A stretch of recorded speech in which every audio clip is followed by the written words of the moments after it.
Alhamdulillah, alhamdulillahilladzi an'amana bi ni'matil iman wal islam. Asyhadu an la ilaha illallah wahdahu la syarika lah. Arsala rasulahu bil huda wa dinil haqq yuzhirahu 'ala ad-dini kullihi walau karihal musyrikun. Wa ashhadu anna sayyidana wa nabiyyana Muhammadan abduhu wa rasuluh. Allahumma salli wa sallim wa barik ala sayyidina Muhammad wa ala alihi wa ashabihi ajma'in, amma ba'd. Fa ya ibadallah, usikum wa iyaya bitaqwallah faqad fazal muttaqun. Ya ayyuhalladzina amanu taqullaha haqqa tuqatih wala tamutunna illa wa antum muslimun. Faqala ta'ala fi kitabil karim, ya ayyuhalladzina amanu taqullaha wa qulu qawlan sadida yuslih lakum a'malakum wa yaghfir lakum dzunubakum wa may yuti'illah wa rasulahu faqad faza fawzan azima. Saudara-saudaraku, ma'asyiral muslimin, sidang Jumat yang insyaallah kita semuanya dimuliakan Allah Subhanahu wa taala. Kembali kita memanjatkan puja-puji syukur kehadirat Allah Subhanahu wa taala. Di hari yang mulia ini kita kembali dipertemukan Allah di tempat yang mulia ini dalam rangka kita melaksanakan salah satu kewajiban yang dibebankan kita kepada oleh Allah sebagai kaum muslim, untuk mendirikan ibadah salat Jumat secara berjamaah yang insyaallah sebentar lagi akan kita dirikan.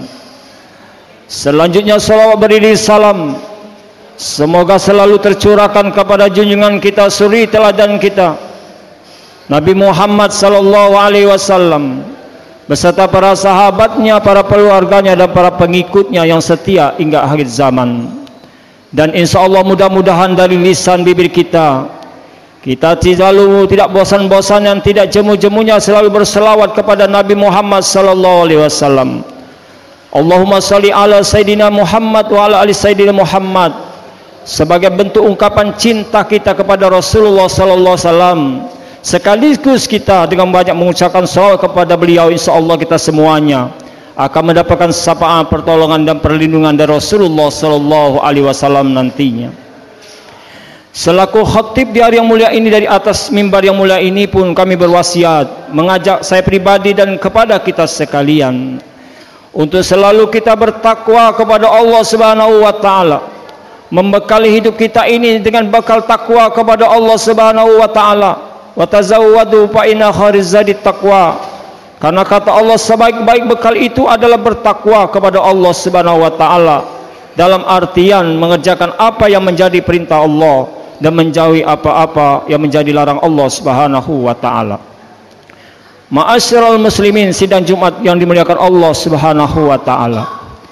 Mengawali khutbah Jumat hari ini, khatib akan mengisahkan suatu peristiwa di zaman Rasulullah sallallahu alaihi wasallam, dan riwayat ini diriwayatkan oleh Bukhari dan Muslim dari hadis Nabi Muhammad sallallahu alaihi wasallam.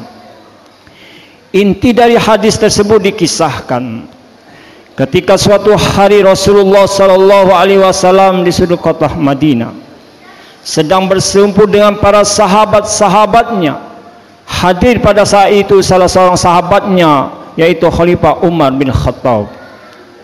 Saudara-saudaraku yang dimuliakan Allah Subhanahu wa taala, para sahabat-sahabat pada saat berkumpul dengan Rasulullah sallallahu alaihi wasallam pasti merasa senang bahagia karena berlangsung bertemu dengan kekasih Allah Subhanahu wa taala, sekaligus ingin mendengarkan ucapan dari bibir beliau tentang nasihat-nasihat untuk mereka dalam rangka kebaikan dunia dan akhirat.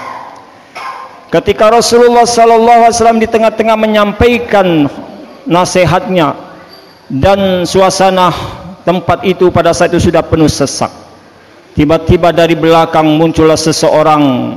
Jangankan para sahabat-sahabat Rasul yang hadir pada saat itu, Rasulullah sallallahu alaihi wasallam pun tidak mengenal orang yang baru datang tersebut. Sebagaimana biasa kita datang terakhir dalam suatu majelis, tentu kita akan duduk di belakang. Karena apa? Karena suasana duduk di depan sudah penuh. Tetapi anehnya orang asing tersebut, ma'asyiral muslimin yang dimuliakan Allah, tidak lantas duduk di belakang, tetapi justru dia melangkahkan kakinya melangkahi pundak-pundak daripada sahabat Rasulullah sallallahu alaihi wasallam, langsung berhadapan dengan Nabi saat itu. Yang anehnya lagi, dia mempertemukan kedua lututnya dengan kedua lutut Nabi Muhammad sallallahu alaihi wasallam. Melihat itu para sahabat heran, bagaimana mungkin orang asing tersebut baru datang tetapi justru dia berhadapan langsung dengan Nabi Muhammad sallallahu alaihi wasallam, sedangkan para sahabat-sahabat yang sudah lama mengenal Rasulullah tidak takut dan khawatir, takut dan segan untuk bertemu, langsung mempertemukan kulitnya dengan kulit Nabi Muhammad sallallahu alaihi wasallam. Tetapi justru orang asing tersebut mempertemukan kedua lututnya dengan kedua lutut Nabi Muhammad sallallahu alaihi wasallam. Belum habis keheranan para sahabat saat itu, orang asing itu langsung menepuk bahu Nabi Muhammad sallallahu alaihi wasallam. Lalu bertanya kepada Nabi Muhammad, "Ya Muhammad, akhbirni anil Islam." "Ya Muhammad, kabarkanlah kepadaku tentang Islam." Maka Nabi mengatakan, "Islam antas hada la ilaha illallah Muhammad Rasulullah, wa tuqimas shalah, wa tu'tiyaz zakah, wa tusuma Ramadan, Watu hadir main istata'a ilahi sabila." Kata Nabi Muhammad sallallahu alaihi wasallam, Islam itu engkau mengakui bahwa Allah, engkau mengakui bahwa tiada Tuhan selain Allah dan Muhammad itu utusan Allah. Engkau kerjakan salat, engkau melaksanakan puasa di bulan Ramadan, engkau tunaikan zakat, dan engkau melaksanakan ibadah haji jika engkau mempunyai kemampuan untuk itu. Orang asing tersebut ketika setelah mendengar jawaban Nabi Muhammad SAW lantas mengatakan, "Sadaqta, benar engkau Rasulullah, benar engkau Muhammad." Para sahabat heran orang ini bertanya, justru dia membenarkan sendiri jawaban dari Nabi Muhammad SAW. Belum habis sekarang para sahabat orang asing itu pun bertanya lagi kepada Nabi Muhammad tentang iman. "Ya Muhammad, akhbirni anil iman." "Wahai Muhammad, kabarkanlah kepadaku tentang iman." Maka lantas Nabi mengatakan, iman itu engkau percaya kepada Allah, engkau percaya kepada malaikat-malaikat Allah, engkau percaya kepada utusan-utusan Allah, engkau percaya kepada kitab-kitab Allah, engkau percaya kepada hari kiamat, dan engkau percaya tentang takdir baik buruknya datangnya dari Allah Subhanahu wa ta'ala. Yang anehnya lagi, ma'asyiral muslimin, orang asing itu lantas mengatakan, "Shadaqta, benar engkau Muhammad, benar jawabanmu ya Muhammad." Para sahabat semakin heran. Orang ini asing ini ingin menguji tentang kecerdasan Rasulullah sallallahu alaihi wasallam. Sampai-sampai dia yang bertanya, tetapi dia justru membenarkan jawaban Nabi Muhammad sallallahu alaihi wasallam. Biasanya saudara-saudaraku, kita bertanya kepada seseorang karena kita tidak tahu tentang apa yang kita tanyakan. Ketika orang yang kita tanya menjawab pertanyaan kita, baru kita tahu apa permasalahan yang kita hadapi. Tetapi orang asing tersebut dia bertanya, justru dia membenarkan jawaban Nabi Muhammad sallallahu alaihi wasallam. Banyak pertanyaan yang diajukan oleh orang asing tersebut, dan terakhir ditanyakan kepada Muhammad, "Ya Muhammad, akhbirni anil ihsan." Kata Muhammad, "Al-ihsan ta'budallaha ka'annaka tara fa illam takun tara fa innahu yara." Ihsan itu engkau sembah, beribadah kepada Allah seakan-akan engkau melihat Allah. Dan apabila engkau tidak yakin melihat Allah, pastikan bahwa Allah sesungguhnya melihat apa yang kamu kerjakan. Setelah beberapa pertanyaan diajukan kepada Nabi Muhammad SAW, orang asing itu pun langsung segera keluar dari majelis itu sekelebat. Ketika para sahabat menoleh ke belakang, orang asing pun hilang, tiada bekas, tidak kelihatan sama sekali. Maka Nabi Muhammad mengatakan, "Tahukah kalian siapakah yang baru datang tadi?"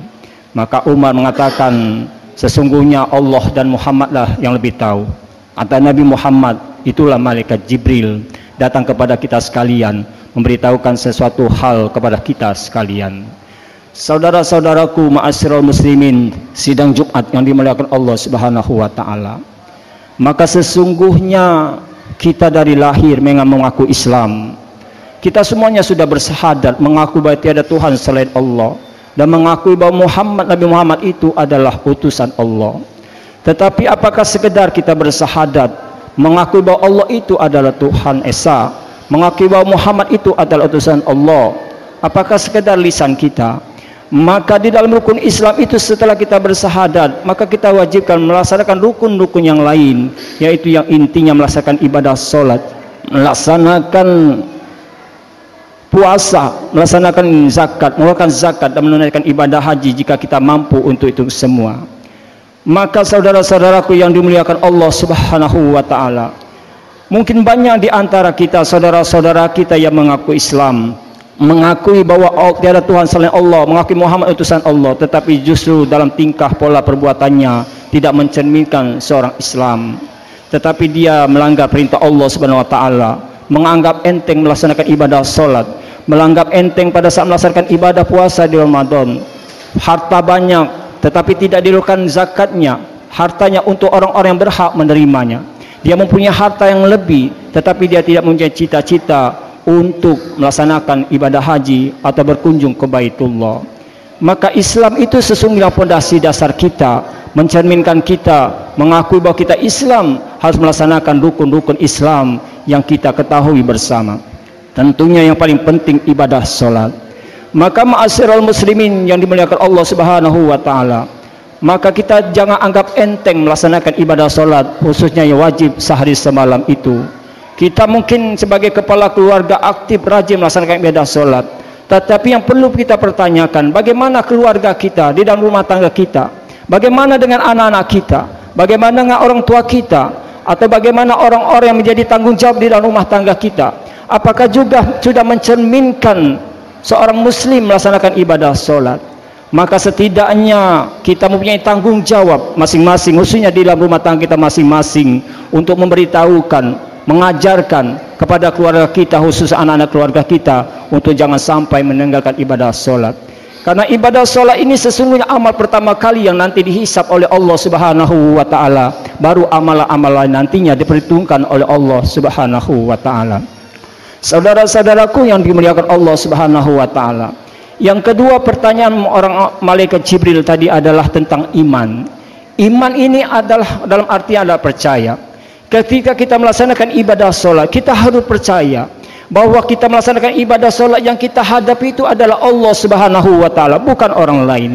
Maka ketika Ali bin Abi Thalib pada saat melaksanakan ibadah sholat, pada saat mengambil air wudhu, seorang sahabat yang berada di sampingnya terheran-heran, baru mulai akan mengambil wudhu, dilihatnya roman Ali bin Abi Thalib sudah menangis terseduh-seduh sampai dia mencuci kedua kakinya. Penasaran orang itu, sahabat bertanya, "Wahai Ali, dari awal saya lihat engkau menangis ketika mengambil wudhu. Bagaimana saya tidak akan menangis?" Kata Ali bin Thalib, "Sesaat lagi saya akan melaksanakan ibadah salat menghadap Allah Subhanahu wa ta'ala. Saya tidak tahu," kata Ali bin Thalib, "apakah ibadah salat saya ini diterima oleh Allah Subhanahu wa ta'ala. Maka saya menangis membayangkan apakah ibadah salat saya nanti diterima oleh Allah Subhanahu wa ta'ala." Apakah kita semuanya sudah berpikiran demikian? Ketika kita melaksanakan ibadah salat, tentunya kita harus konsentrasi bahwa yang kita hadapi Allah Subhanahu wa ta'ala. Maka rukun iman yang pertama adalah percaya kita kepada Allah Subhanahu wa ta'ala. Saudara-saudaraku yang dimuliakan Allah Subhanahu wa ta'ala, yang kedua dalam rukun iman itu kita percaya kepada malaikat-malaikatnya Allah. Artinya kita percaya, yakin bahwa Allah Subhanahu wa ta'ala di samping kita sebagai manusia diciptakan oleh Allah, ada makhluk lain yang diciptakan oleh Allah Subhanahu wa ta'ala di antara malaikat yang kita tidak bisa melihatnya secara langsung, bentuk, sifat dari malaikat tersebut. Tetapi setidaknya Allah Subhanahu wa ta'ala telah memberi penjelasan di dalam Quran surah Qaf, yang artinya kurang lebih bahwa aku, kata Allah, telah mengutus dua utusanku yang mengawasi perilaku umatku, yaitu malaikat Raqib dan malaikat Atid, yang aku tugaskan mencatat amal baik di sebelah kanan malaikat Raqib dan mencatat amal buruk di sebelah kiri adalah malaikat Atid. Keduanya itu 24 jam mengawasi perbuatan kita, sifat kita, perbuatan kita. Apakah perbuatan kita itu mengandung pahala ketakwaan, maka tentu kita akan mencatat amal baik di sebelah kanan. Tetapi sebaliknya, apabila dalam 24 jam itu kita berbuat maksiat, melanggar perintah Allah, tentu kita akan mendapatkan catatan nantinya. Kapan catatan itu akan diperlihatkan kepada kita sekalian? Bukan pada saat ini. Kita diperintahkan oleh Allah hanya beribadah, bertakwa kepada Allah. Masalah pahala diterima atau tidak itu urusan Allah Subhanahu wa ta'ala. Dan pada saat nantinya perhitungan di yaumil mahsyar, baru kita diperlihatkan catatan-catatan amal baik dan buruk kita sekalian. Maka saudara-saudaraku yang dimuliakan Allah Subhanahu wa taala, iman kita hafal semua 6 rukun iman, tetapi kita yakini dalam hati kita bahwa iman itu adalah percaya bahwa sesungguhnya Allah itu ada, malaikat itu ada, Rasul-Rasul Allah itu ada, kitab-kitab Allah, hari kiamat itu pasti hadir, dan takdir baik buruknya datang dari Allah Subhanahu wa taala. Maka selanjutnya pertanyaan orang asing tersebut kepada Muhammad sallallahu alaihi wasallam adalah ihsan. Ihsan itu adalah bentuk yang tertinggi, sifat pengetahuan yang harus kita pahami, bahwa Rasulullah memberitahukan kepada kita, apapun perbuatan yang kita lakukan, khususnya ibadah salat kita atau ibadah-ibadah lainnya, kita yakinkan pada diri kita bahwa apa yang kita perbuat itu Allah menyaksikan apa yang kita perbuat. Kalau kita tidak yakinkan pasti Allah melihat kita. Kalau sifat pengetahuan ihsan itu terpatri pada hati kita masing-masing, maka ketika kita akan berbuat maksiat, melanggar perintah Allah, ada rem, ada ketakutan, ada khawatiran bahwa mungkin orang lain tidak melihat apa yang kita perbuat, tetapi Allah Subhanahu wa taala memperhatikan, melihat apa yang kita perbuat.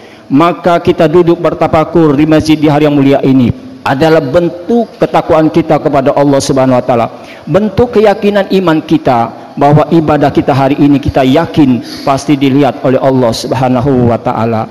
Allah itu maha mengetahui, maha teliti apa yang kita kerjakan. Sebagaimana firman-Nya, auzubillahi minasyaitonirrajim, ya ayyuhallazina amanu taqullaha wal tanzur nafsum ma qaddamat lighad wattaqullaha innallaha khabirum bima ta'malun. Wahai orang-orang beriman, bertakwalah kepada Allah, dan dalam setiap diri kamu memperhatikan apa yang sudah kamu siapkan untuk menghadapi hari esok atau hari akhirat. Dan bertakwalah kepada Allah, karena Allah itu maha mengetahui, maha teliti apa yang kamu kerjakan. Artinya ma'asyiral muslimin yang Allah, Allah itu maha mengetahui, maha teliti apa yang kita kerjakan.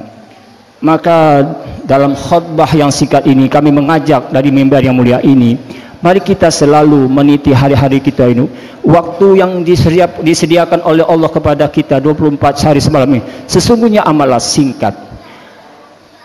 Imam Al-Ghazali mengatakan waktu itu ibarat pedang.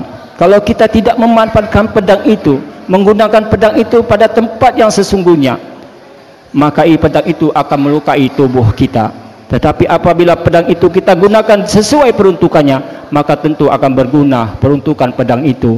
Artinya kalau waktu yang disediakan Allah kita sia-siakan, berleha-leha saja, apalagi kita yang masih muda berprinsip, nanti saja beribadah kepada Allah, nanti saja melaksanakan ibadah salat, nanti saja melaksanakan ibadah-ibadah lain, mumpung kita masih muda, berhura-hura saja menikmati kehidupan dunia ini. Nanti pada saat kita tua, baru kita aktif rajin beribadah kepada Allah Subhanahu wa taala. Enak kalau kita bisa bercita-cita demikian, tetapi apakah bisa mungkin Allah kita atur sedemikian rupa? Karena saudara-saudaraku yang Allah Subhanahu wa taala, kita semuanya tidak tahu sampai batas usia berapa kita menghadap Allah Subhanahu wa taala. Sebagaimana Allah mengatakan dalam firman-Nya Quran surah Al-Mulk ayat 2, yang artinya dikatakan, aku kata Allah Subhanahu wa taala yang menciptakan mati dan hidup, sesungguhnya ingin menguji kamu. Aku ingin melihat sampai di mana, sejauh mana amalanmu. Sesungguhnya aku ini maha perkasa lagi maha pengampun. Artinya kematian, kehidupan di dunia ini adalah ketentuan dari Allah Subhanahu wa taala. Semuanya ini adalah ingin diuji oleh Allah Subhanahu wa taala kepada kita sekalian. Apakah kita pada saat mendapatkan ujian musibah dari Allah, apakah kita pada saat mendapatkan kesenangan dari Allah Subhanahu wa taala, semuanya itu adalah ujian dari Allah, dan Allah ingin melihat sampai sejauh mana amalan-amalan kamu ketika aku beri ujian, musibah dan kesenangan. Sesungguhnya aku kata Allah maha perkasa lagi maha pengampun. Saudara-saudaraku yang dimuliakan Allah Subhanahu wa taala, mudah-mudahan kita semuanya menjadi orang-orang yang muttaqin, orang-orang yang tegak lurus menjalankan perintah Allah dan meninggalkan larangan-larangan Allah Subhanahu wa taala. Mari kita ajak keluarga kita, anak-anak kita, istri kita untuk selalu ibadah dekat dengan Allah Subhanahu wa taala.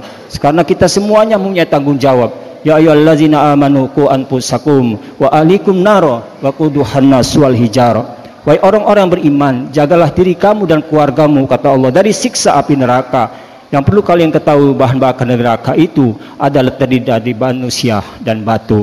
Artinya jangan sampai nanti di akhirat, di api neraka itu justru keluarga kita sendiri. Mari kita jaga keluarga kita dengan baik.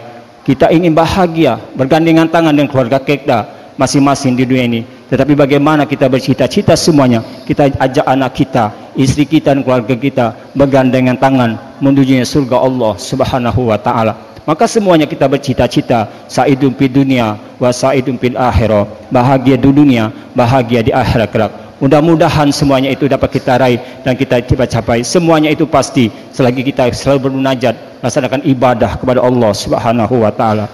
Ma'asyiral muslimin, mudah-mudahan khutbah yang singkat ini dapat bermanfaat kita semua sebagai wawasan ilmu keagamaan kita dalam kita meningkatkan kualitas takwa kepada Allah Subhanahu wa taala. Amin ya rabbal alamin.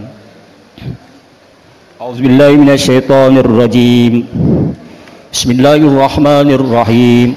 Wal 'asri innal insana lafi khusrin illa illalladzina amanu wa 'amilus shalihat wa tawasaw bil haqqi wa tawasaw bis sabr. Barakallahu li wa lakum fil Qur'anil azim wa nafa'ani wa iyyakum bima fihi minal ayati wa zikril hakim wa taqabbala minni wa minkum tilawatahu innahu was-sami'ul alim. Aqulu qouli hadza wa astaghfirullahal azim li wa lakum wa lisairil muslimin wal muslimat wal mu'minina wal mu'minat fastaghfiru innahu wal ghafurur rahim. Allahumma salli ala Sayyidina Muhammad wa ala ali Sayyidina Muhammad.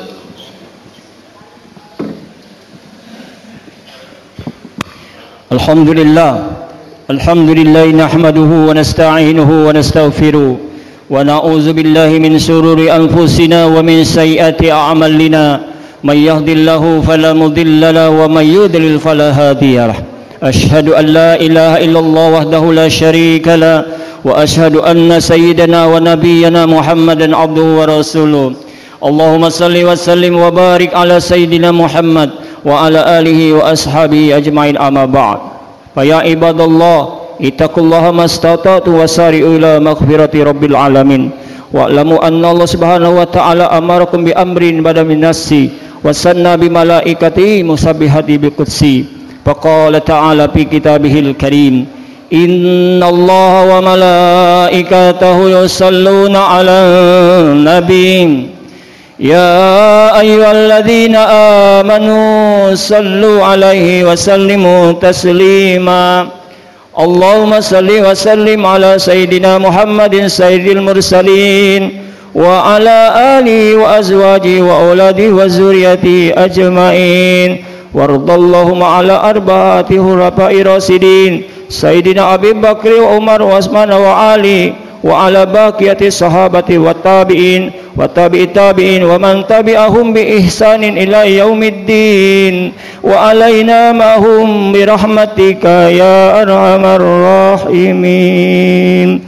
Allahumma fir lil muslimina wal muslimat wal mu'minina wal mu'minat al ahya'i minhum wal amwat innaka sami'un qaribun mujibud qadiyal hajat. Rabbana hab lana min azwajina wa zurriyyatina qurrata a'yun waj'alna lil muttaqina imama. Rabbana atina fid dunya hasanah wa bil akhirati hasanah wa qina adzaban nar. Ibadallah, innallaha ya'muru bil 'adli wal ihsan wa ita'i dzil qurba wa yanha 'anil fahsya'i wal munkari wal baghi ya'izukum la'allakum tadhakkarun wa la dzikrullahi akbar wallahu ya'lamu ma tasna'un. Aqimis shalah.